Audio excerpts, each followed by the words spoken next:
क्या ज़ीनिया का शहराम से निकाह इसके लिए एक नया अज़ाब साबित होगा और क्या फरियाल की मां का वो थप्पड़ ज़ीनिया के गरूर को कभी तोड़ पाएगा। शहराम ज़ीनिया से निकाह करके उसको घर तो ले आया है, मगर उसका मकसद इसे इज्जत देना हरगिज़ नहीं था। घर पहुंचते ही शहराम ने ज़ीनिया को कमरे से बाहर निकाल दिया और इसे घर के एक कोने में बने छोटे से गेस्ट रूम में मुंतकिल कर दिया गया। शहराम ने ज़ीनिया के सामने वाज़ेह अल्फाज में कह दिया कि ज़ीनिया, तुमने मुझसे ब्लैकमेल करके मुझसे शादी तो कर ली, मगर याद रखना इस रिश्ते में तुम्हें कभी कोई इज्जत वो मुकाम नहीं मिल पाएगा। रिश्ता सिर्फ नाम का है। इस घर में तुम्हारी हैसियत सिर्फ एक मेहमान सी है, इससे ज़्यादा और कुछ भी नहीं है। तुम किसी काम में मुदाखलत नहीं करोगी, ना ही किसी से ऊंची आवाज़ में बात करोगी और ना ही फरियाल के कामों में मुदाखलत करोगी। और अगर तुम अपनी हद पार करने की कोशिश की तो मैं एक लम्हा भी नहीं लगाऊंगा, तुम्हें इस घर से बाहर निकाल दूंगा। ये ज़ीनिया ये सुनकर सकते में आ गई। इसे तवक्को भी नहीं थी कि शहराम इसके दिल पर, उसे लगता था कि वो शहराम के दिल पर राज करेगी, मगर शहराम ने तो एक दिन में ही, एक पल में उसे उसकी औकात याद दिला दी। ज़ीनिया पूरी रात शहराम का इंतज़ार करती है रूम में, लेकिन शहराम उसके कमरे का रुख तक नहीं करता। और दूसरी तरफ फरियाल की माँ को जब ज़ीनिया के इस घर में दोबारा आने की खबर मिलती है तो वो गुस्से में पागल होकर शहराम के घर पहुँच जाती हैं। उन्होंने ज़ीनिया को देखते ही गुस्से में भरपूर एक ज़ोरदार थप्पड़ इसके मुँह पर रसीद कर दिया और चीख कर बोली, तुम्हारी हिम्मत कैसे हुई मेरी बेटी की जगह लेने की? तुम कोई भी मौका हाथ से जाने नहीं देती हो, फरियाल के खिलाफ साजिशें करती रहती हो और इसकी सौतन बन के इस घर में आ गई हो। उसके सामने तुम्हें ज़रा भी शर्म नहीं आई। ज़ीनिया फरियाल की माँ बुरी तरह इंसल्ट कर देती है ज़ीनिया की, लेकिन शहराम चुपचाप वहाँ खड़ा देखता रहता है और ज़ीनिया की हिमायत में एक लफ्ज़ तक नहीं बोलता। जब फरियाल की माँ चली जाती है तो ज़ीनिया रोते हुए शहराम के पास जाती है, उसकी बाजू पकड़ लेती है और कहती है, शिकायत करती है कि वो मुझे इतना कुछ बोल रही थी, तुमने एक लफ्ज़ भी नहीं कहा। मगर शहराम इसे आईना दिखाते हुए कहता है कि तुम्हारे साथ जो हो रहा है ना, तुम्हारे अपने किए का नतीजा है। ये रिश्ता सिर्फ नाम का है। मैंने तुम्हें सिर्फ इस रिश्ते का नाम दिया है। अगर तुम कहो कि मैं पहले वाला शहराम हूँ तो ये बात भूल जाना, मैं वो पहले वाला शहराम नहीं हूँ।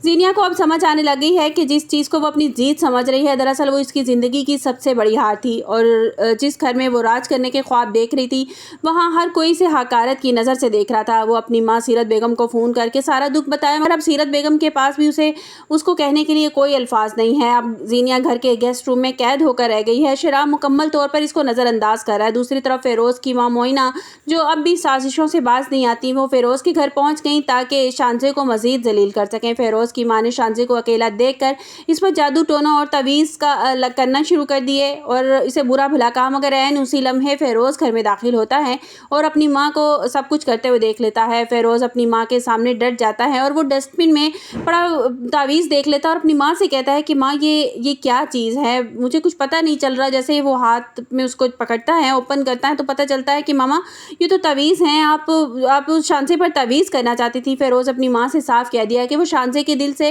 कबूल नहीं कर सकती तो वो उसे भी हमेशा के लिए खो देंगी। फ़ेरोज़ की माँ ये देखकर हैरान रह जाती हैं कि उनका बेटा उनके सामने झुकने के लिए तैयार ही नहीं है। शहराम और फरियाल के दरमियान अब गलतफहमियां ख़त्म हो चुकी हैं। शहराम ने फरियाल से वादा किया है कि वो ज़ीनिया को कभी अपनी ज़िंदगी में वो मुकाम नहीं देगा जो फरियाल का है। फरियाल किसी भी मामले में अब बोलती नहीं है क्योंकि उसको शहराम पर पूरा यकीन है। शहराम का दिल अब सिर्फ इसी के लिए धड़कता है, इस ड्रामे के अख्ताम की तरफ है। लेकिन ज़ीनिया और फ़ेरोज़ की माँ दोनों अपनी अना और साजिश के बोझ तले दबी हुई हैं। आप लोगों को क्या लगता है, क्या मजबूरन ज़ीनिया को वो घर छोड़कर चले जाना चाहिए? ज़ीनिया क्या करेगी? मेरे ख्याल में शहराम ने तो उससे शादी सिर्फ इसीलिए की है कि वो उसको बता सके, उसे दिखा सके कि जो मुकाम वो अपना खो चुकी है वो दोबारा वो हासिल नहीं कर सकती। वो किस तरह से शहराम करती है तो वो शहराम ने उसको अपनी ज़िंदगी में भी ले आया, लेकिन उसे फिर भी सुकून नहीं मिलेगा। वो उसे यही दिखाना चाहता है, उसकी इतनी बेइज्जती, इतनी इंसल्ट होगी सबके हाथों और वो कुछ भी नहीं बोलेगा और उसको उसका मुकाम, उसकी जो है वो याद आ जाएगा कि मेरा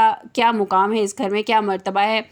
और जो फरियाल है वो जो है वो शहराम और फरियाल दिखाएंगे कि बहुत ज़्यादा खुश है और ज़ीनिया सड़ती रहती पूरा दिन अपने कमरे में, उसे कोई बुलाता तक नहीं है।